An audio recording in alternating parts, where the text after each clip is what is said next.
everybody. Hello. I'm on mute, sorry. Good start. Hi everyone, my name's Lucy. I'm a podiatry apprentice working with the East London Foundation Trust, and I'm currently studying in my third year of 4 at the University of East London. Hi, I'm Sophie, and I'm currently studying Podiatry Bachelors of Science at the University of Southampton, and I'm currently in my second year. Hello, I'm Gaia Holmes. I am in my second year studying at Salford University. Hello, my name's Freya Holmes, and I'm in my last year, my third year at Salford University, studying podiatry too. Okay, brilliant. So first thing is we got a ticket giveaway. So the IOCP UK has a CPD roadshow date on the 6th of October, 8:30 to 5:30, and it's a Novotel Leeds Centre. And to claim one of these free tickets, and please email kirsty@iocp.org.uk. So it's a free student place, okay? So make sure you get in. Looks like a great opportunity. Do you want to head over, Lucy, with your book recommendation? Yeah, sorry, I'm miles away. So we thought we'd start this conversation first on discussing if we all had one book recommendation that we could give to everyone, not necessarily that you got to go out and buy it, you might be able to get access to it in your library at the university or your local community library, what that might be. So my personal favourite is the Mosby's Medical Dictionary that is probably about this thick, but it's absolutely fantastic because it's got every single medical definition under the sun, and it's fantastic for when you're doing your physiology essays, when you're trying to understand the pathology and the pathogenesis of a lot of things that you might come across at university. So that will be my book recommendation if you could find the Mosby's Medical Dictionary. I've got loads of books. Like if you could see over here, there's too many. I need a bookshelf. But I think one of mine, it's not, well, it is a book, but the flashcard version of Grey's Anatomy, I found, because when I got my offer, I went straight out and bought them, and I found it was really helpful with learning your anatomy and like getting friends to test you as well. And I've still got them and still like peruse them, just go through them. So I'd recommend that. So my book recommendation, I've got it with me. It's The Disorders of the Foot, the Neil's Disorders of the Foot. Such a good book. Also, it sounds a bit basic, but also the colouring anatomy book really helped me with my anatomy because I'm quite a visual learner. So definitely the anatomy colouring book. I've got mine as well, Freya. Yeah, it's great. Oh, I have. Neil's is a good one. So nice. The book that I've chosen is the Podiatric Medicine, and I've got it with me, but the front covers come off it because I've chucked it in my bag many a times going to uni. But again, it's really helped me with my for my anatomy, my applied clinical medicine, my prescription only medicine. It's got all sorts, and it's helped me with all my modules. And that, I think the author is by Catherine Hayes. So I'd advise people to get that book. And if anybody watching's got any of their own recommendations, I think everybody would find it super duper useful if you could also pop in the comments as well. You don't have to put a link on, but that might be quite nice, and we can see what's on the sale as well. Definitely. If we can just do the awards from last year as well, so we're going to hand you over to Michael now.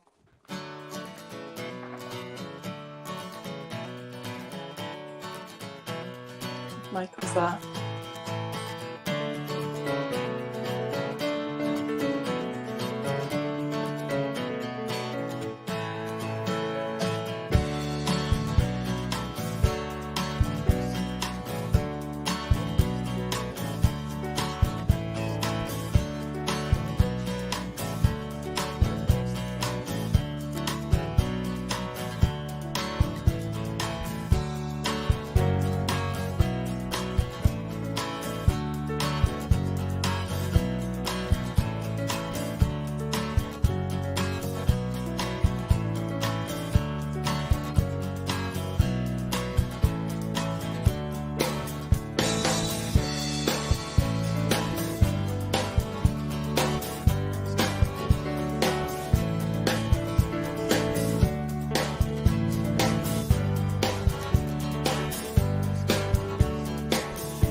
Right then, should we talk about imposter syndrome first? If you want to go first, Lucy, and talk a bit about your experience of imposter syndrome. Yeah, so we thought this would be a really interesting thing to discuss because at some point, whether it's within your first year of uni, whether it's just before you get to uni, or whether you've actually qualified and you're somewhere within your degree and you want to do a bit of further training, or you've found somewhere you're quite happy with working, everybody gets imposter syndrome at least a little bit.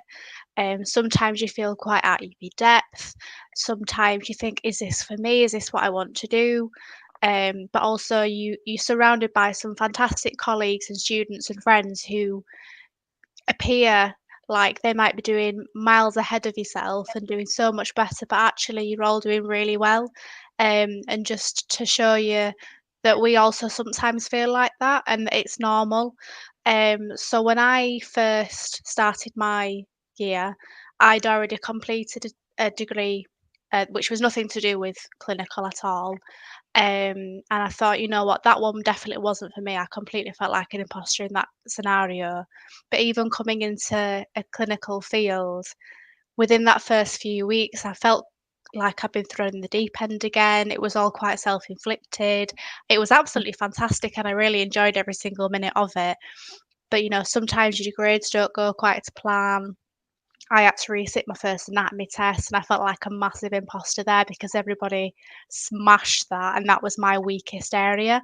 But actually reflecting on that, that's fine because you play to your strengths. So long as you know it and you can redo it and show that you can do it well, you know, to the best of your ability, and you can only do your best. That's absolutely fine. Yeah. Definitely. For me, when I first got my offer and I started, I think because I'm not a school leaver, I had to do access to HE, and it'd been years since I'd written assignments and exams and things like that. And I kept thinking, oh my God, they're going to realise I've made a mistake. They're going to realise and go, you're off. But yeah, no, I felt like that quite a lot. And then I just, even like when you're doing well in exams and stuff like that, you're thinking, oh no, this imposter syndrome. But then you just start getting a bit more confident where you are and like with your friends and all that, and then it starts going a bit. And then I felt quite confident, like after my Oscars, thought, yeah, I've got this, going into placement, and excited.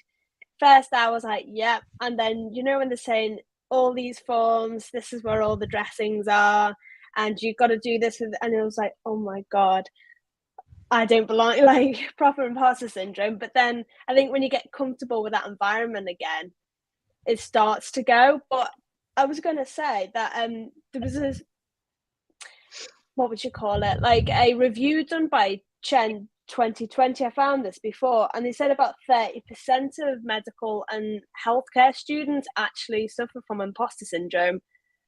And you don't think it would be that high, but obviously a lot of students suffer with it. It's crazy. And I also think it's part, because I'll admit I'm quite a perfectionist as well, and I think that goes hand in hand as well. Yeah. No, definitely. You're quite hard on yourself. I actually had to Google the definition of imposter syndrome and I didn't realise how much I could relate to it. So again, Lucy, I had to retake my anatomy and my gait exams in first year. My confidence went really downhill when it went to podiatry. I thought, is this right for me? Do I still want to do the course? And all I did was simply call up my tutors. My mum's a podiatrist as well, so I called my mum, and just that reassurance and just the reassurance really helps, and the revision definitely really helped and got through the exams. So everyone goes through it. Definitely. And I think the lecturers understand that as well, because we had quite a few lecturers like, you all deserve to be here, and I think they must realise that people do feel this imposter syndrome, especially in like healthcare degrees as well. Compare yourself to other people. Yeah, you do. Especially with, so our mum's a podiatrist, so I feel like she's inspired us to do the degree. But like there'd be some points when I was in first year, I think, am I doing this degree because my mum's done it, or am I doing it because I want to do it for myself? And as the degree went on, after the end of first year, I love the profession, and I'm not doing it just because my mum's done it. I really enjoy the job. Love it. Yeah. So yeah. How are we all feeling now, girls? Are we feeling a bit more confident? Yeah, definitely. Yeah, we've got this. We're going to qualify soon. Yeah, definitely. Placement has built my confidence up so much as well. Isn't it scary with placement though, when you're thinking like the first day, like the first 10 minutes, you think, oh yeah, go on, I've got it, and then you're like, oh my god, but then when you finish it, you're like, oh, that was quite nice, quite enjoyable. And a lot of the people and their feedback is so important because it just builds up your confidence completely. It does indeed. It does. 100%. I think we were going to talk a little bit about mental health as well. So during lockdown and COVID and everything, I'm sure we all were affected by it. And I'd say the most important thing for me was having all of our lectures online. And it was a big thing for me, and I don't know about you, Gaia, but like having your lectures on a Monday morning at 9 o'clock, and you wake up, you want to stay in your pajamas and do your lecture in bed, but that's the worst possible thing you could do. You need to get up, have a shower, get dressed, present yourself as you would to be a face-to-face lecture. Yeah.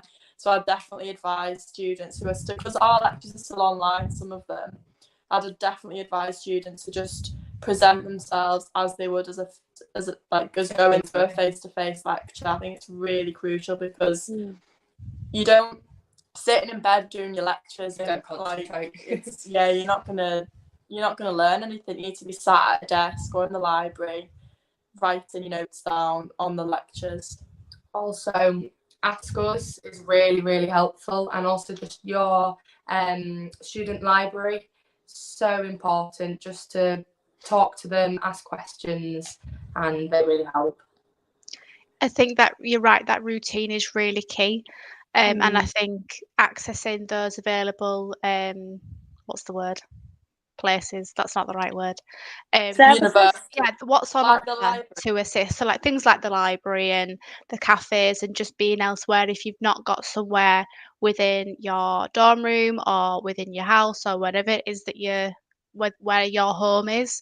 I'm quite lucky in the fact that we've got like a little shared office. I've got 2 computer screens. I've got a nice little desk set up. So actually for me, it takes me an hour and a half to get to uni. So being able to roll out of bed at 8:30, splash some water in my face and jump straight on the computer was quite nice. But that's not for everybody. And I think as well, it's really important that if you are feeling a bit of imposter syndrome, a bit down, and you do need someone to talk to, and if you're not confident talking to your cohort at uni, you've got your tutors, you've got your students' union that'll be able to point you in the right direction. As far as I'm aware, all universities will have their own wellbeing team as well. Externally from uni, if you're an apprentice, please talk to your employer. You've got your mental health IAPs that are you can self-refer yourself to if you do feel like you need a bit of additional support outside of the university. But I think it's really difficult when you work from home, when you study from home, when you're doing things online, because you're not surrounded by your classmates. You don't like it, the environment's completely different. You can be very isolated if you don't have the opportunity to go in. And I do like to complain about going in sometimes because it's an hour and a half on the train and it's 3 different trains and I'm so tired by the end of the day. But actually, it's really nice to connect with other people and run through stuff. We're really lucky. We got a student house in Salford. It's a 5-minute drive, 10-minute walk to uni. And like I much prefer having face-to-face lectures. I think you learn so much more from face-to-face. Online, more motivating. Yeah, it motivates you to learn. Like, it's a lot better. Isn't it scary how quick like you get to know all your classmates there as well? Yeah. Our lecturer was really good. She did like a icebreaker because like when we first met each other, we were like, I don't know who you are, and then like within like 2 weeks, we're like all planning like Christmas drinks and all that, and like it was just so nice coming back from second year and going, hi, you're right, and you enjoying this? And, Even yeah. in like my third year now, I still don't know half my course mates because we still are online. There's about 60 of us in my year, and sometimes when we all come in, it's like, oh, we haven't seen your face before. Like, it's nice to see everyone as a big group. No, I think that is really interesting. I've just realised we didn't talk about why we wanted to be a podiatrist. So if you want to, yeah. So we're very well and good talking about podiatry, but not actually what got us into it in the first place. Oh gosh. So for me, like I said, I did do a previous non-clinical course, and my mum was trying to plant the seed because she's a podiatrist as well. And she'd say things like, "Oh, wouldn't you ever want to do X, Y, and Z?" And I'd be like, "No, because you do it. I don't want to do what mum does. I want to do something different." And I went off and did something different and I thought, "No, that's not for me." But she'd been planting this seed. And then the apprenticeship scheme out, and she put 2 pieces of paper down and she went, "This is traditional and this is apprenticeship, and I think you need to really look at this properly." And the more I looked into it, it's a hidden gem. I think what we do, or what we're training to be, is just phenomenal. We can offer so much to the community, whether it be within the NHS or private, and we're not just a nail cutting service anymore. There is so much more that we can expand on, and even things like, within the universities, as far as I'm aware, all of them train you up to do nail surgery. 20 odd years ago, that one, like, not that it wasn't a thing, but it wasn't like part of that, initial degree. You had to go and do extra studies for that. Then it just makes me wonder what they might do in 10-15 years time. But yeah, that's me. Thanks, Lucy. The reason why I chose podiatry is it was quite a few things. I think I always describe it as like a blank canvas, because you can just make whatever you want. You feel like doing a bit of diabetes today, a bit of MSK, anything you fancy, and it's quite a nice, like, cozy group as well, because you do get to know quite a lot of them quite quickly, and also that I'm like a problem solver, and I like that autonomy type care where someone comes in, I've got all these problems, and then you're doing your assessments, and then you're thinking of a diagnosis and treatments, and it's like you're the one in charge, rather than like, oh, I have to, like, I know there's parts of it still in the that you're going back to like consultants and all that, but quite a few stuff you can do it like on your own. It's your responsibility, and I really like that. Yeah, that's nice. So why did I do podiatry? So first of all, my mum's a podiatrist, so I've kind of been brought up, we've got a clinic in the house, been brought up with that environment. And during COVID, I worked for my mum. And as you said, Lucy, it's not just a nail cutting course. It's much, much more. We can save limbs, we can even save lives. And yeah, I just love the people as well. I love talking to people and connecting with the patients. Similar to Gaia, like, we're sisters, if you can't tell.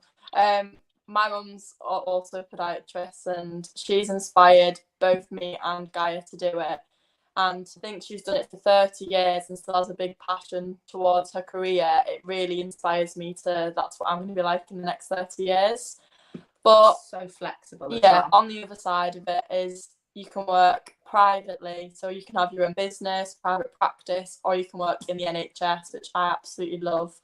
I'm more into like the high risk sort of stuff, so I really want to look into like the vascular podiatry, which obviously you need to be doing more into in the NHS under a high risk multidisciplinary team. But I just love how it's an instant pain relief job. Yeah. Like, your patient is going to walk out of the chair after you've treated them saying, "I'm walking on air," like, and it makes your day when someone says to you, "Oh, you've made me feel so special," or you've made my pain go away. It just makes you feel like you're a superhero, and like that's why I do. And the prevention as well. So yes, we may be just cutting nails one day, we may be just debriding hard skin, but we know at the end of the day that we're preventing an ulcer later on, and we're preventing something that's getting worse. Yeah. And like, what amazing problem solvers our profession is as well. Because I'm currently doing pharmacology as well, and we've had like a few independent prescribers in, and like the problem solving skills, like you have like a lot of the patients will be having with high risk will have like comorbidities, so they'll have quite a lot of medication that can interact with like antibiotics we've been prescribing, so it's a lot of like mind working to make sure that they're going to be right. And not as well. I learnt today, I was on placement, that you can't just look at the patient's feet, you have to look at the whole patient. So this lady was in a wheelchair and she had ulcers on her bum and they hadn't checked. So it wasn't just about the feet, it was about the whole of the patient. Definitely. Has anyone got any other questions like they want to ask us? Because I feel like we've all talked quite a bit, but we haven't asked if anyone wants to ask us any questions. I think Adele's put a few comments on by the looks of it. Of course, she has. Adele's been a podiatrist for many moons and she's very, very experienced. And she said that she learned how to do local anaesthetic and the nail surgery in Huddersfield in 1989 during her 3-year diploma. So that just shows that it definitely wasn't 10 years ago that they weren't doing it. So they clearly were doing it. That's our mum. I've got my sources incorrect. They used to do it on each other, apparently. We can't do that anymore. Oh. No, we've got like a dummy we type call it thing. We call it Roberto. It's like a fake plastic toe. Have you got a net? I'm going to have to name mine. Roberta. Yeah, Roberto. That's what we've named the ulcerated foot though in the practice room. What's it called? I think it was called Jeff. It wasn't me who named him, but yeah, like proper ulcerated foot name, definitely Jeff. My dad wasn't pleased because he's called Jeff as well. So.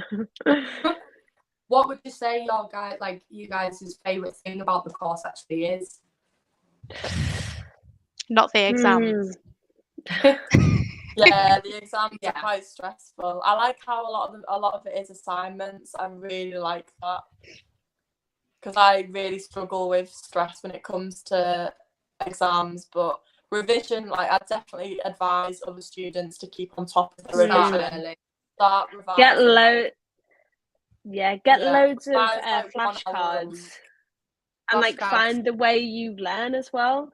Because I posted on Twitter yesterday. I like that visual stimulus. So like making something really funny, like almost cartoony. It looks absolutely crazy, but I find that helps and it sticks in my head. So I'd recommend find how you learn by, whether it's just reading or whether it's like teaching other people, and then start it as early as you can. Because then you have like Christmas you can enjoy slightly more rather than just cramming.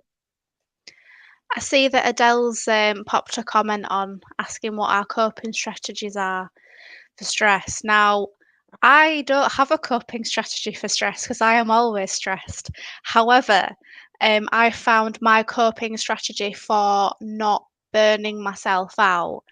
There's an app called Forest, and you plant pretend trees. So if you leave the app and procrastinate from what task you've set yourself to do within 15, 30, 2 hours, whatever time frame, the tree dies.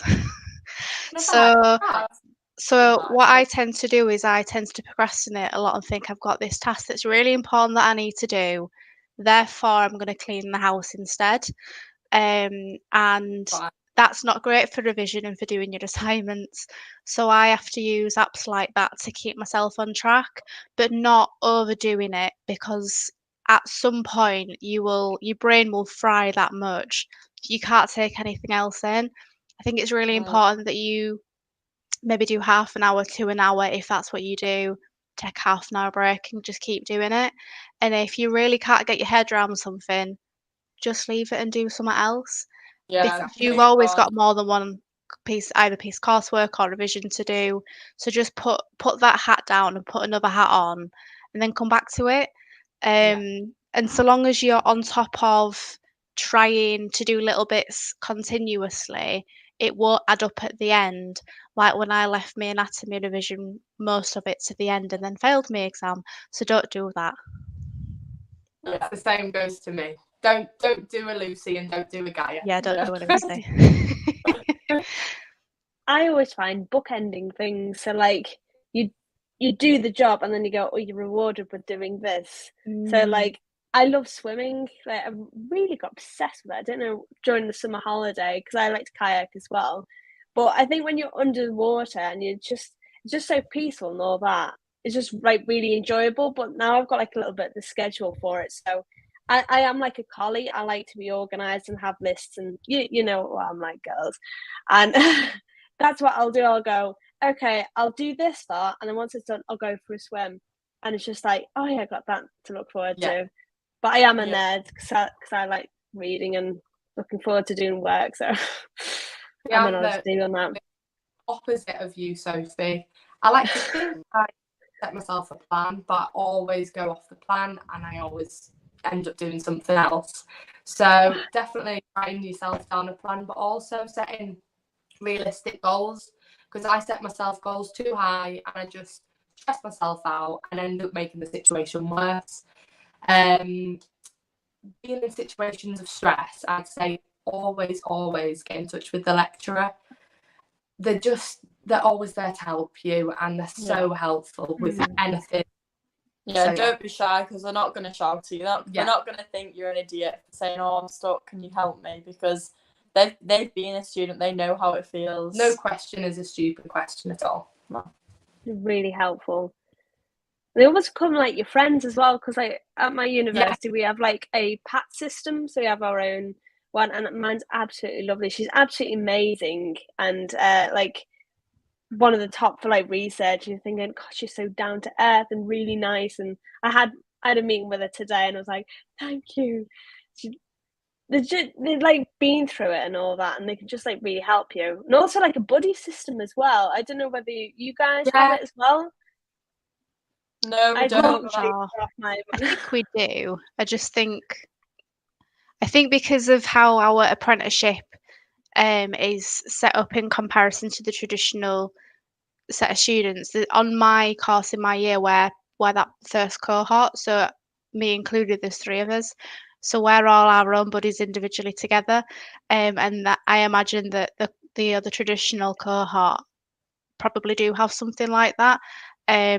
Absolutely get set up with a WhatsApp group with your course mates, because something, whether it's planning Christmas drinks or bowling, or someone goes, have we got a lecture today? I can't remember. They go, oh no, that's actually was yesterday or tomorrow. And you can kind of help each other plan as well.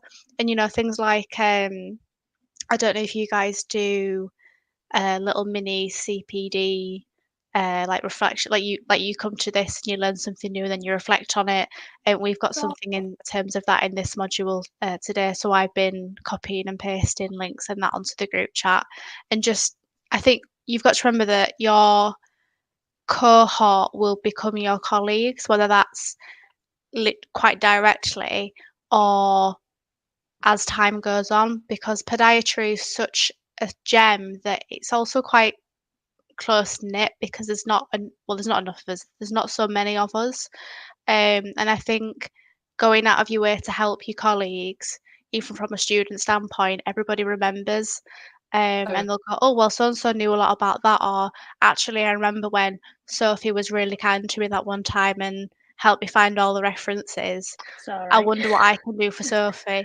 So we all help each other out. Hi Helen, that's me mum. Aww. Hi Helen. Hi. I think that's everything. Is there anything else you want us to say, Michael? I think we need to talk about Podsoc to finish off with before we do what's coming up. So does any of you have a podiatry society at all? Yes, at Salford we do, whereas I don't. I only found out about our podiatry society 3 weeks ago, so I don't have a clue.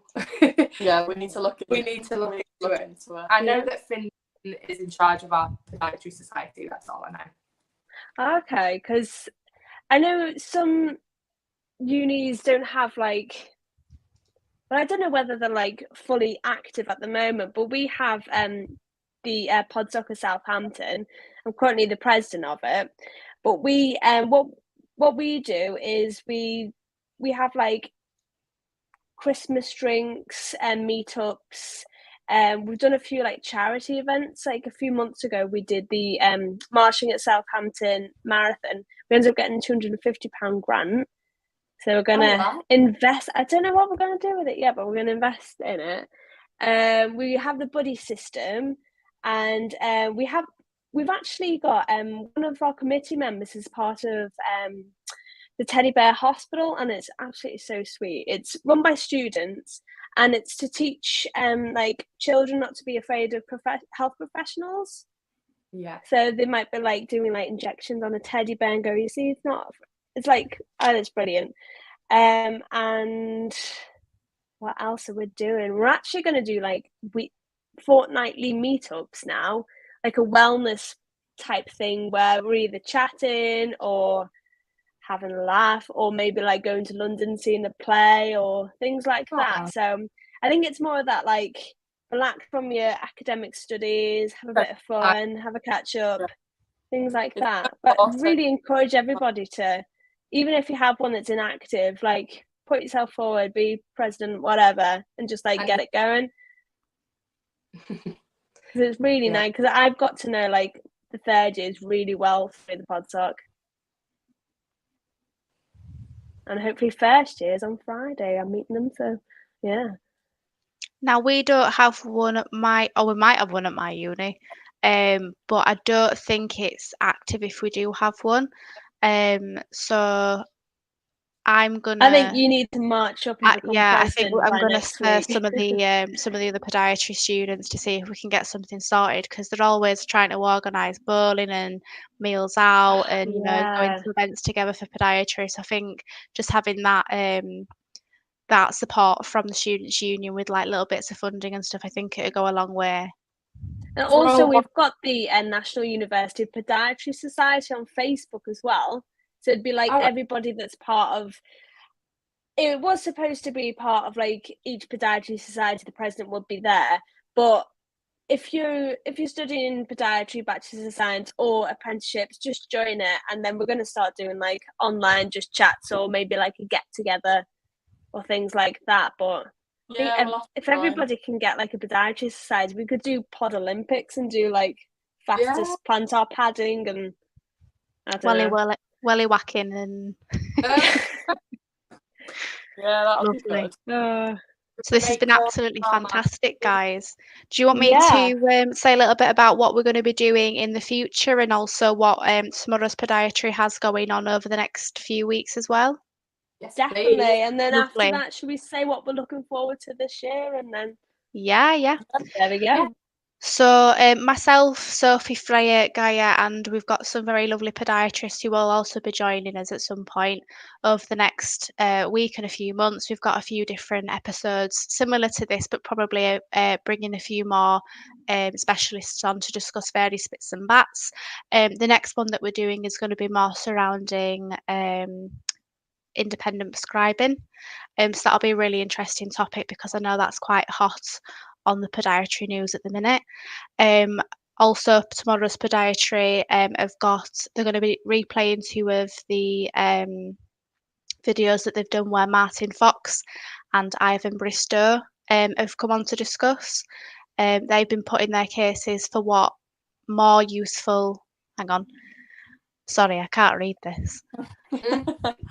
The team is joined by Martin Fox and Ivan Bristow to put their cases for what more useful in clinic, a Doppler or a dermatoscope.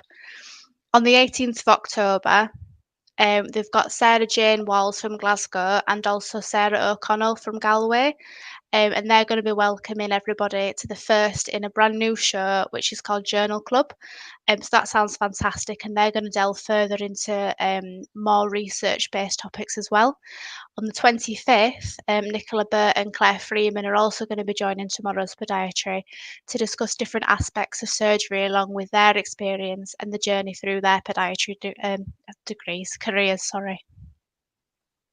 Brilliant, Lucy. I didn't trip up there at all, did I? I did really well. Well done. Brilliant. So, guys, what's everybody looking forward to? Brand new year. What are you looking forward to I this cannot year? start my NHS spot placement. I've really missed it. I've really missed being. So I'm going to start Monday to Friday, 9 to 5 in my last year. And I can't wait just to get the experience. I'm going to see all sorts of high risk stuff, and we're working in vascular clinics. And then in May, I'm going to be graduating. So that's like the most Scary stuff. It's scary, but also very exciting. And I can't wait to be applying for an NHS job once I qualify. I can't wait. So obviously we've started placement in second year and been learning about all this content and disorders of the foot, and everything that we've been learning we can actually apply now to the patient, and we can show off our skills. I really can't wait. Sorry, Sophie. I've got 2 placements, one before and one after Christmas. But I'm loving that we're doing pharmacology because I am a pharma nerd, and MSK, which I love too. But it'd be nice to actually bring that into play. I just can't wait to see like the difference between first placement and second placement, and like that level of knowledge, how that's gonna like change it all, and the problems. Yeah, you know what I'm like. Anything that gets my problem solving skills going. I'm really excited because I've got an essay that's due. I love doing written essays. I hate doing verbal OSCEs because, as you could tell earlier, I trip up over my words quite a bit. But in particular, because it's an MSK module and it's not my strongest suit, so I get to get the brain cogs working a bit better as well. And I am a lot more articulate on paper than I am in person, so that works out quite well in my favour. Also, we've got Diana as well, who said we get to administer LA on plastic toes and shit in Durham. Nice. Anyone else looking forward to something this year? And don't say summer holiday because that's miles away. Or Christmas. Oh, don't start Christmas. I can't wait to actually start placement, and we've learned kind of the graph side of things, the physics side of MSK, but I actually want to learn how it applies to the actual patient. Hands-on, yeah. And hands-on. It's putting it all together, isn't it? Exactly. It'll make more sense because MSK goes straight over my head sometimes. Yeah, it's tricky to understand it, but as soon as you get stuck in with the patient, it just clicks. It's like a jigsaw. They all come into place and you see exactly, well, not sometimes, you don't always see what's wrong. It can be a bit of a puzzle and a bit of a... It's not black and white. No, it's not. It's like a bit of a crime scene. You've got to investigate what's going on, but no, it comes together eventually. But yeah. Fantastic. Well, I think that's us done for the night. My tea's going cold downstairs. Yeah, go get your tea, Lucy. Thank you everyone for joining us tonight. It's been an absolute pleasure. Please do feel free to keep commenting as well in the videos, and we can always reply to you outside of this live event. And we look forward to seeing you next time. Also, if anyone's got any suggestions on topics they'd like us to explore, please that'd be fab. Drop us a comment as well. Or how we can improve next time. Yeah. Definitely. Lovely. Bye everybody.